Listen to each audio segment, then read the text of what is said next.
নমস্কার বন্ধুরা, Molly's kitchen থেকে সবাইকে স্বাগত। আজকে যে রেসিপিটা বানাতে চলেছি সেটি হলো নিমকি। নিমকি বানাতে আমি এখানে ময়দা নিয়েছি 250 থেকে 300 গ্রাম ময়দা নিয়েছি। এখানে 4 থেকে 5 চামচ মতো সাদা তেল দিলাম, স্বাদ মতো লবণ, স্বাদ মতো চিনি আর কিছুটা কালো জিরে দিয়ে ভালো করে ময়াম দিয়ে নিলাম।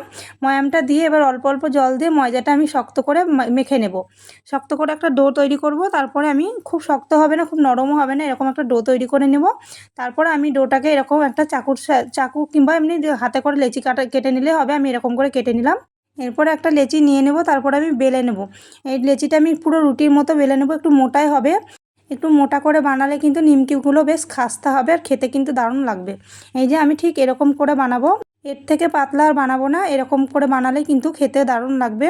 একটু কিন্তু লো ফ্লেমে ভাজতে হবে, একটু টাইম ধরে ভাজতে হবে, তাহলে কিন্তু ভিতর থেকে কাঁচা থাকবে না, পুরোটাই মুচমুচে হয়ে যাবে।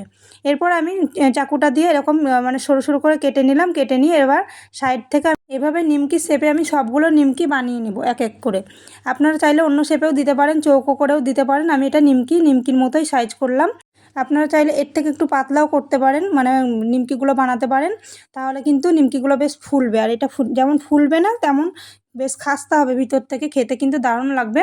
আর একটু চিনির পরিমাণটা একটু মিষ্টি মিষ্টি থাকলে ভালো লাগবে। আর কালো জিরেটা কিন্তু দিতেই হবে, খুব সুন্দর লাগবে। দেখুন ঠিক নিমকির মতোই বানিয়ে নিয়েছি।